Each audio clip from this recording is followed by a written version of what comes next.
Imagine-se em um dia comum, quando de repente o céu se transforma em um cenário aterrador. Chamas e enxofre começam a cair como uma tempestade incandescente, semelhante à erupção de um gigantesco vulcão. Em questão de instantes, envolvendo toda uma cidade, sem qualquer chance de prever e escapar. Hoje, no História de Hoje, você verá como Deus destruiu toda uma cidade devido aos pecados cometidos pelos seus moradores. Sodoma e Gomorra faziam parte de um conjunto de 5 cidades da planície da Palestina. Ficavam na região do vale inferior do Mar Morto, que hoje está submerso. A área era aproximadamente circular e é chamada de Kikar em hebraico, que significa bacia. A localização era privilegiada por proporcionar fácil acesso a grandes reservatórios de água, do Rio Jordão e também o Mar Morto. A proximidade de importantes rotas comerciais também ajuda a explicar o fato de a suposta Sodoma ter prosperado por volta dos anos 3500 e 1450 a.C. No entanto, o comportamento imoral, violento e sem compaixão gerou sua destruição. A Bíblia nos conta que o Senhor ouviu um clamor crescente contra as cidades de Sodoma e Gomorra. Os pecados cometidos ali eram graves demais para serem ignorados. Determinado a investigar, Deus declarou: "Descerei e verei se o que eles têm praticado corresponde a esse clamor que veio até mim. E, se este não for o caso, eu ficarei sabendo."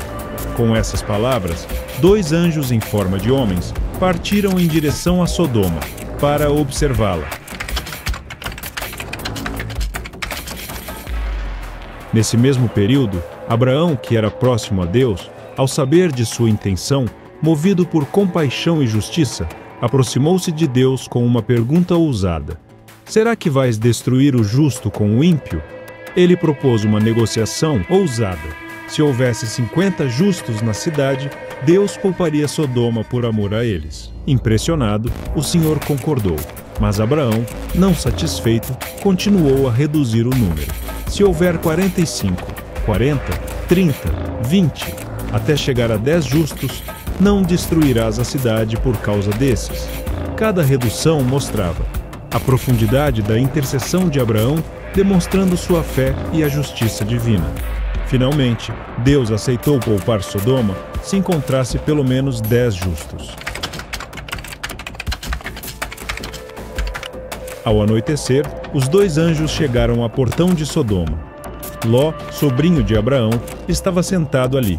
Reconheceu a importância de seus visitantes e rapidamente os convidou para sua casa. Ló então lhes disse: "Por favor, meus senhores, venham para a casa deste servo. Poderão passar a noite, lavar os pés, levantar-se de madrugada e seguir o seu caminho." Inicialmente, os anjos recusaram, preferindo passar a noite na praça. Mas a insistência de Ló foi tão grande que eles finalmente aceitaram o convite. Ló preparou um banquete, assou pães sem fermento e todos comeram juntos. A tranquilidade da noite foi interrompida quando homens de todas as idades de Sodoma cercaram a casa de Ló. "Onde estão os homens que, à noitinha, entraram na sua casa? Traga-os aqui fora para que abusemos deles." Desesperado para proteger seus hóspedes, Ló saiu à porta e tentou apaziguar a multidão, falando: "Meus irmãos, peço-lhes que não cometam essa maldade. Tenho 2 filhas, virgens, e vou trazê-las para vocês.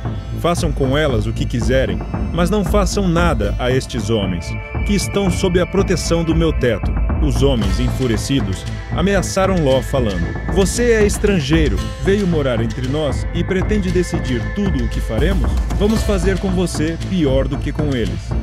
Foi então que os anjos interviram. Com um gesto rápido, eles estenderam a mão e puxaram Ló para dentro, fechando a porta atrás dele. Além disso, cegaram aqueles que tentavam invadir a casa, impedindo qualquer violência. Após silenciar a multidão, os anjos dirigiram-se a Ló com uma ordem urgente: "Reúna os seus e saia da cidade imediatamente, pois vamos destruir este lugar." Ló tentou avisar seus genros, que estavam prestes a se casar com suas filhas, mas eles não acreditaram nele, pensando que Ló estava brincando. Ao amanhecer, a urgência aumentou. Os anjos apressaram Ló, dizendo: "Levante-se, pegue a sua mulher e as suas 2 filhas que aqui se encontram e saia daqui, para que você não morra quando a cidade for castigada." Enquanto Ló hesitava, os anjos o agarraram pela mão, juntamente com sua esposa e filhas, e o conduziram para fora da cidade, garantindo sua segurança. Com as instruções claras de não olhar para trás, Ló e sua família começaram sua fuga. No entanto, movida por uma curiosidade incontrolável, ou talvez por apego à vida na cidade, a esposa de Ló olhou para trás. Imediatamente, ela foi transformada em uma estátua de sal, virando um lembrete eterno da importância à obediência. Com Ló e sua família a salvo, o Senhor demonstrou seu poder e cumpriu sua palavra. Do céu, desceu uma chuva devastadora de enxofre e fogo, consumindo por completo Sodoma, Gomorra e toda a campina ao redor, deixando apenas cinzas onde antes havia vida. A destruição foi completa, incluindo todos os moradores, animais e o que nascia na terra. Enquanto isso, Abraão, observando de longe, viu a fumaça subir como a de uma fornalha, testemunhando a execução da justiça divina. Mesmo diante da maldade daquela cidade, Deus, por amor a Abraão, assegurou que Ló e suas filhas fossem salvos. O julgamento de Sodoma e Gomorra serve como um aviso tanto sobre o pecado quanto sobre a santidade e a justiça de Deus. A destruição dessas cidades não é apenas sobre uma lista específica de pecados, mas sobre uma sociedade inteira que se afastou de Deus de forma deliberada e contínua. A agressividade e a tentativa de violência contra os anjos que visitaram Ló foi só uma demonstração de uma prática comum daquelas cidades, refletindo uma total falta de respeito por princípios básicos de hospitalidade e dignidade humana. Também podemos perceber a importância da oração e da intercessão diante de Deus. Foi por meio da oração de Abraão que Deus decidiu salvar seus familiares, demonstrando o poder da intercessão na obra divina de misericórdia. E se você chegou até aqui, deixe o like e se inscreva no canal para não perder os próximos vídeos. E se você quiser saber como foi a história completa de Abraão e como ele se tornou o pai da fé, vou deixar um card ao lado para você clicar e assistir. Então é isso. Até a próxima.